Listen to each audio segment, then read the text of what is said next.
ainda falando sobre essa violência urbana, a guerra urbana que segue espetando medo aí no coração do brasileiro há tanto tempo e, pelo visto, adentrando novos territórios que antes poderiam ser impensáveis.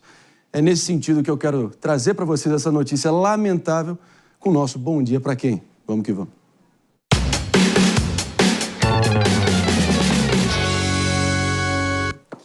E o meu bom dia de hoje vai para você que ainda acredita que Florianópolis, com suas praias e paisagens deslumbrantes, é sinônimo de paz e tranquilidade. O fato é que a Ilha da Magia, como Floripa é conhecida, que antes atraía turistas pela sua beleza, agora está sob o feitiço das facções criminosas e atrai manchetes pela guerra urbana que incendeia suas ruas. Enquanto o primeiro grupo catarinense, o PGC, e o PCC, o primeiro comando da capital, seguem disputando cada centímetro de Floripa, transformando a magia em pesadelo, é o PCC que estende seus tentáculos muito além do tráfico. Eles se infiltram em bairros nobres, agenciam jogadores de futebol, controlam portos, traficam armas, lavam dinheiro, dominam presídios e até exploram o transporte marítimo. Como uma praga que se espalha, vão fincando raízes profundas em cada canto do nosso país. Então, aqui vai o meu bom dia para as autoridades, que se não desorganizarem o crime organizado logo, a única magia que restará será a ilusão de que podemos escapar dessa realidade sombria, porque o feitiço foi quebrado e os demônios do crime estão à solta em Floripa. Mas, claro, essa é só a minha opinião, quero muito ouvir dos meus pares aqui também. Esse último final de semana foi cena de guerra urbana no mais alto nível ali, com a morte de um dos principais líderes do PGC, e a gente jamais imaginaria que Floripa pudesse estar num nível como esse, né? Especialmente na parte norte da ilha ali, na comunidade do Papaquara, onde o PCC tinha ali um controle muito relevante, um dos seus... essa disputa pelo domínio da região vai trazendo... saiu dali, foi para São José também, que é uma cidade muito próxima ali. Enfim, cenas absurdas que a gente está acostumado aqui a ver no Rio e em São Paulo, mas pelo visto Floripa sendo o próximo destino dessa bandidagem. David, você acompanhou os desdobramentos?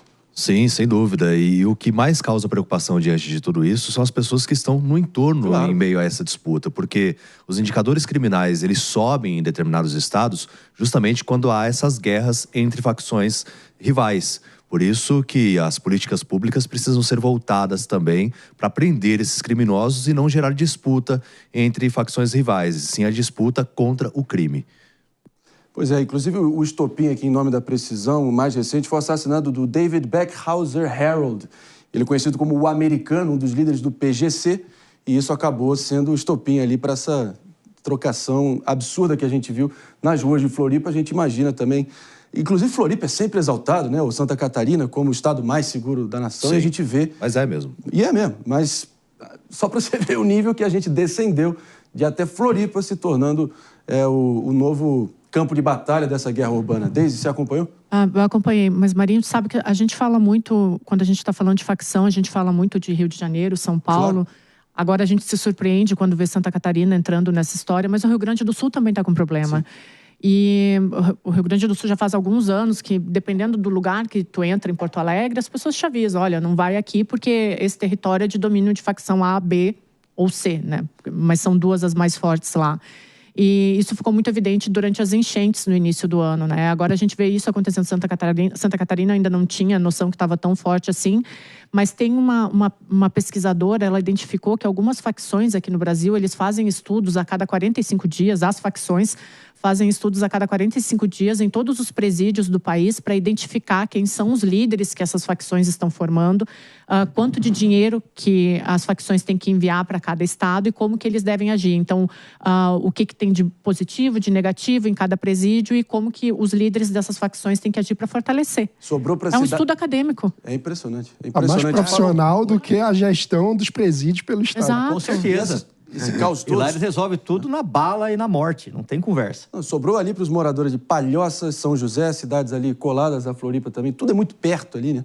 E impressionante, teve bloqueios das vias, paralisação dos serviços públicos, do transporte público, enfim, caos generalizado que a gente jamais associaria a uma cidade como Florianópolis, né, David? Primeiro grupo catarinense, né, que isso aí. Vai entrar em briga por território, vai ter morte. Há muito tempo eu estou alertando aqui em São Paulo também, Se o PCC rachar mesmo e começar a brigar por território, vai acontecer a mesma coisa que acontece no Rio de Janeiro, guardar as devidas proporções, porque aqui a geografia é mais fácil da polícia atuar. No Rio de Janeiro é muito complicado, porque o traficante fica no topo do morro, visualiza a viatura, atira de cima para baixo. Ele tem muito mais vantagem sobre a polícia, né? Então é bom as autoridades colocar a barba de molho, porque isso pode acontecer um dia aqui em São Paulo também. E a gente não pode mais tolerar, sinceramente, que o crime organizado controle e dite as regras nas nossas principais cidades há tanto tempo e dessa forma tão definitiva, né?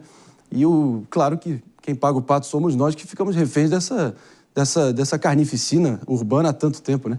David, quer complementar alguma informação? Não, e tem o aspecto turístico também, né? O Rio de Janeiro, muitas pessoas não vão até o Rio, que é uma cidade linda, justamente por causa da criminalidade. Verdade. Santa Catarina, por exemplo, eu conheço Florianópolis, lindíssimo também. Camboriú, um polo de turismo, mais de 70% dos imóveis lá são para locação, justamente para atrair os turistas. Então imagine se a gente vê essas cidades que são pontos chaves no Brasil para a atração de turismo serem tomadas pelo crime organizado. O Rio de Janeiro deixou de descambar essa situação há muitas e muitas décadas atrás. A gente espera que Florianópolis e Santa Catarina, que estão vendo até um avanço significativo aí da indústria turística nos últimos anos, né, se tornando referência nesse sentido, que possa cortar pela raiz o quanto antes que se torne algo incontornável, como é o caso do nosso amado e armado Rio de Janeiro.